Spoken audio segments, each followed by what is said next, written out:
Nesse vídeo, nós vamos modelar matematicamente o problema da refinaria. Então vamos lá ao enunciado. Uma refinaria produz 3 tipos de gasolina: verde, azul e comum. Cada tipo requer gasolina pura, octana e aditivo, que são disponíveis nas quantidades de 9.600.000 litros, 4.800.000 litros e 2.200.000 litros por semana, respectivamente. As especificações de cada tipo são dadas abaixo.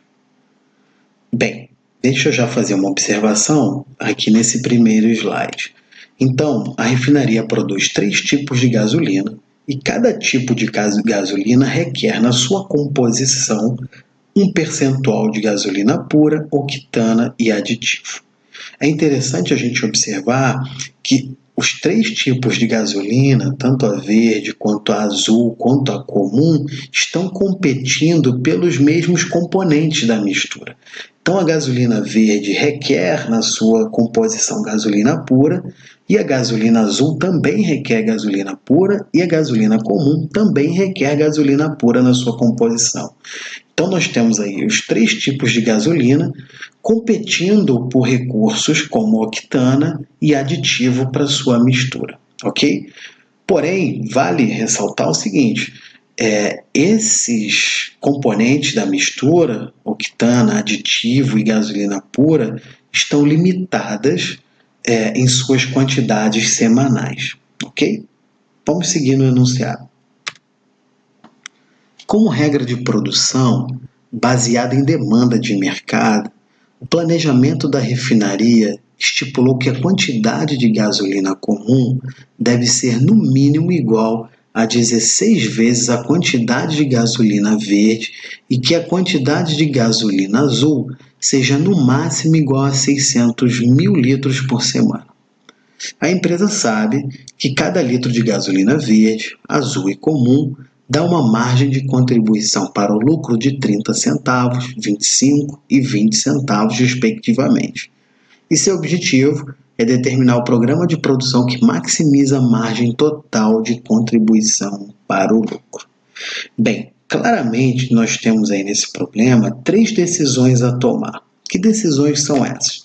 Bem, a primeira decisão é definir qual o volume de gasolina verde que deve ser produzido nessa refinaria em litros. Então, essa variável de decisão eu chamei de X1, e a variável de decisão que determina o volume de gasolina azul a produzir em litros, eu chamei aqui de X2, e chamei de X3 o volume de gasolina comum a produzir em litros. Certo? Então, na realidade, nós temos 3 decisões a tomar. O quanto produzir de cada um dos tipos de gasolina nesta refinaria. Bem, o objetivo do enunciado é maximizar o lucro. E o enunciado nos deixa claro que cada litro de gasolina verde nos dá uma margem de contribuição para o lucro de 30 centavos. Cada litro de gasolina azul nos dá uma margem de contribuição para o lucro de 25 centavos e cada litro de gasolina comum nos dá uma margem de contribuição para o lucro de 20 centavos. Logo, a margem total de lucro, ou seja, o lucro total, ele é dado pela soma das contribuições dos lucros de cada tipo de combustível. Então, eu tenho, se para cada litro de gasolina verde há um lucro associado de 30 centavos, se eu produzir, então, X1 litros de gasolina verde, é natural que o nosso lucro total obtido com a gasolina verde seja dado por 0,30x1 e o restante, os outros 2 termos, seguem um raciocínio similar. Ok? Bem, com isso a gente tem uma função objetivo que, como já falamos algumas vezes, essa função objetivo é a função que guia o desempenho total do sistema. Tudo bem. Bem, vamos para as restrições. nós temos o primeiro bloco de restrições que aparece aqui em azul, é a restrição de gasolina pura. Nós vimos no enunciado que há uma limitação diária ou uma disponibilidade diária de 9.600.000 litros de gasolina pura. Mas a gasolina pura ela é utilizada tanto na produção de gasolina verde, quanto na produção de gasolina azul, quanto na produção de gasolina comum. Os percentuais dessa composição, na mistura de cada uma das gasolinas, é obtido aqui por esses coeficientes, 0,22 é o número de litros que eu preciso para produzir 1 litro de gasolina verde, como na realidade a total em litros de gasolina verde a ser produzida é X1, então se eu produzir X1 litros de gasolina verde, no final das contas nós gastamos então 0,22 litros de gasolina pura, mais o total de gasolina pura gasta na composição da gasolina verde, da gasolina comum, perdão, que representa a variável X2. Então, eu tenho naturalmente, se cada litro de gasolina azul gasta 52,52 litros de gasolina pura, eu tenho um total de gasto de 0,52 vezes X2 litros de gasolina azul que serão produzidos. Mais o total de litros gastos de gasolina pura na produção de gasolina comum. Repara que nós produziremos X3 litros de gasolina comum vezes o quanto cada litro de gasolina comum gasta de gasolina pura. Ou seja, a soma disso aqui tudo me dá o total gasto de gasolina pura, tanto na produção das gasolinas verde, azul, quanto na produção de gasolina comum.